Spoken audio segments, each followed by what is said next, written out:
Hello everybody and welcome to Amphlett Reviews. Today we're doing another Hong Kong review for EUREKA's lineup from June, featuring Spooky Encounters Hong and PTU by Johnnie. But for today's video we're focusing on PTU, and just like that scene from PTU with the sergeants literally slapping that guy in the face constantly, that is what Hong Kong cinema is doing to me. That is what EUREKA is doing to me at the moment. Absolutely killing it with these amazing additions, with these fantastic brand new scans. First time releases in the UK. Next month there is The Wild Search, Millionaire Express, which is getting a fantastic 5-star treatment. Arrow Video is announcing a Shaw Brothers kind of box set coming out very soon as well. Just endless upon endless Hong Kong cinema content, which is great for me, not so good for my wallet, not so good for basically doing other stuff. But as mentioned, PTU with today's focus on this video. Spooky Encounters I will watch the next couple of days. What an interesting, moody, isolated kind of drama, police drama, escalation film. As I like my escalations and kind of, scenarios and interesting kind of detail. This is a really interesting kind of film to really kind of go in blind and not know what to expect. But I kind of knew what I was expecting at the same time because it's a Johnnie film. I really like also Throwdown and Mad Detective, also part of the EUREKA Master Cinema kind of lineup. I have done reviews for both of these films also. There will be a link in the description below if you want to get my thoughts and opinions on them. So let's dive into the corrupt, isolated, creepy world of PTU.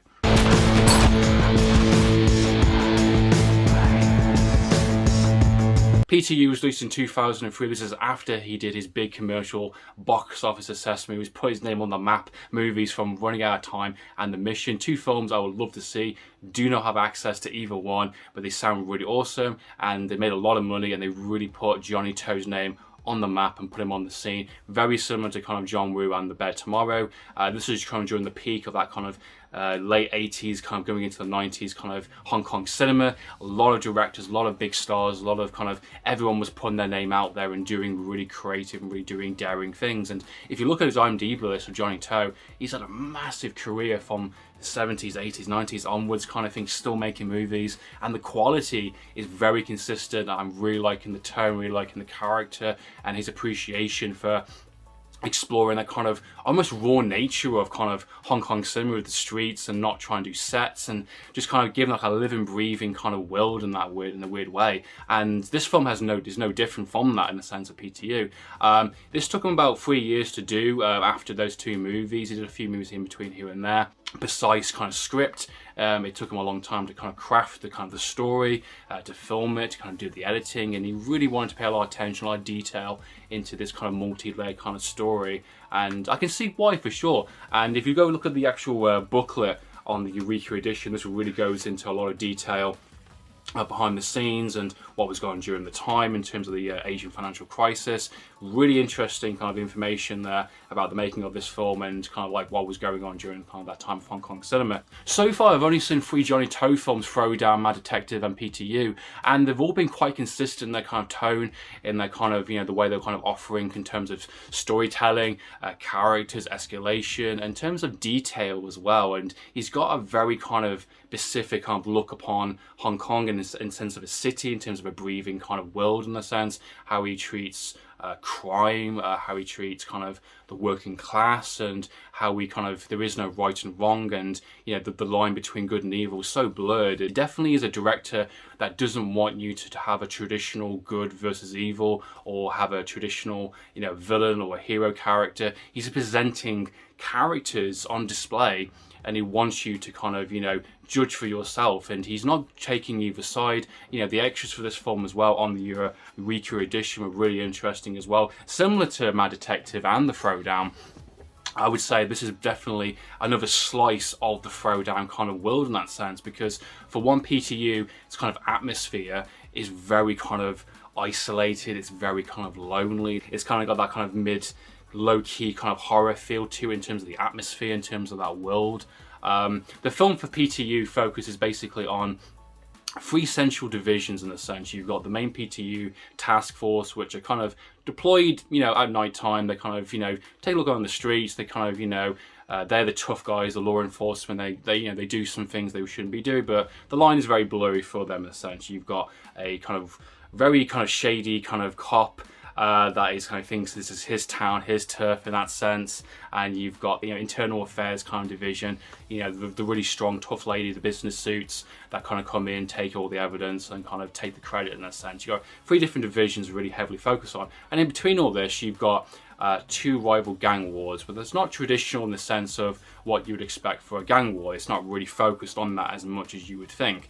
It's just kind of there in a sense. You've got, start of the film, a character gets stabbed by a would-be assassin, you kind of thing, and it just kind of escalates from that point onwards. And you've got a series of events that plays out from that, from a cop who loses his gun, and there the film lies, and there the film goes, the kind of thing. And it's just characters reacting to this and trying to find a resolution. And each division of the film is portrayed like they're doing the right thing in their own mind, in the sense you've got the main kind of sergeant, the kind of little task force, who is someone who doesn't want the everyone to know that the gun is out there, so he's going to do this cop a favour.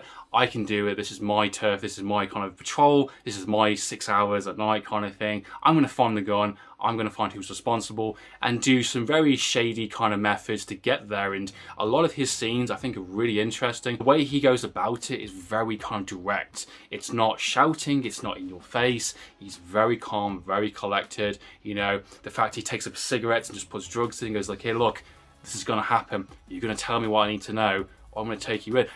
The thing is, the film doesn't even just say this. It's just showing you. It's showing you the fear. It's that fantastic, really uncomfortable scene where he's literally slapping that guy back and forth until he gets the guy on the phone. The guy's like, you're trying to ring him, but he's just carry on. And it's absolutely really intense, and it's really kind of like, how long is this going to keep going on for? Because wow, this guy really means business. It's a great scene. Jelek.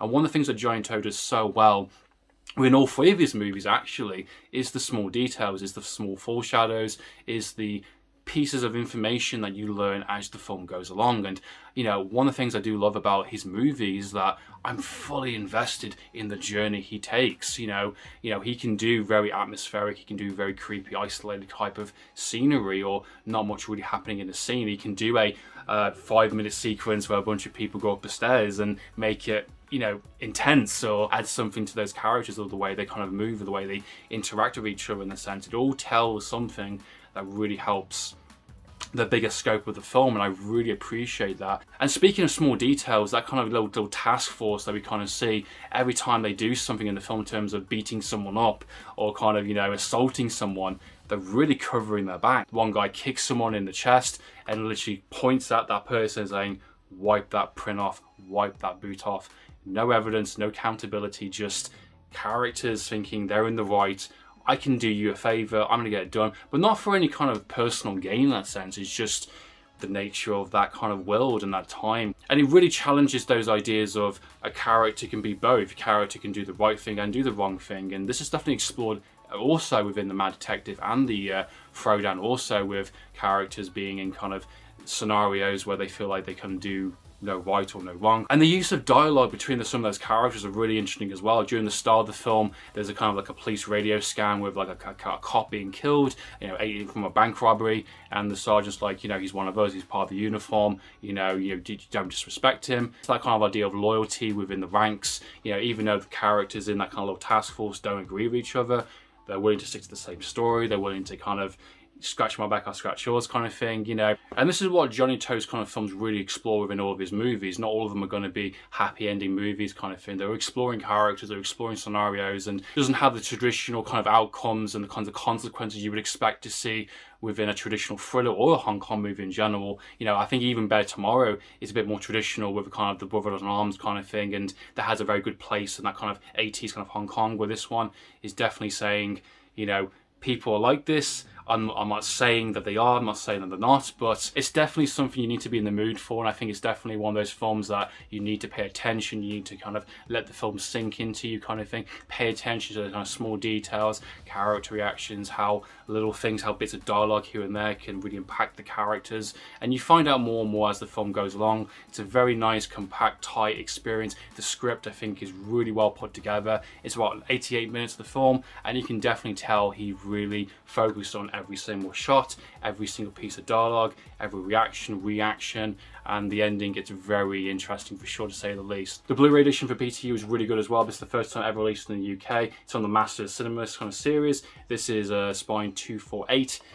This is a custom artwork, which makes sense now why it's a gun, because the main kind of point of escalation is from this gun going missing, which is great. Really nice slipcase there.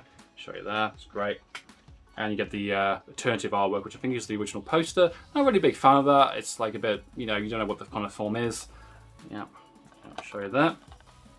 Awesome. And you get the alternative slipcase artwork on the back as well, which is the gun. And you get the booklet, and you get the DVD, Blu-ray there kind of thing for it as well.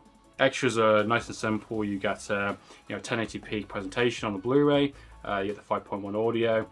You get a feature length for audio commentary, which is great as well. Archival interviews with the director and the actors, and you get some some trailers and kind of all that kind of stuff as well. So not many extras. There's just a few archival from the DVDs, but you do get a brand new audio commentary, which really goes into the film and about the making of and its decisions. I think the booklet really helps flesh out some of those specific what was going on during the time. But yeah, there you go, guys. It's been my review for PTU. Hope you enjoyed watching this review, guys. What did you think of the film? Please comment down below. What are your top Johnnie To films from his career? Which one do you definitely think need to have a Blu-ray release, which I need to see? I've seen 3 so far. I'm looking forward to checking out Breaking News and the election films. Definitely checking those out soon.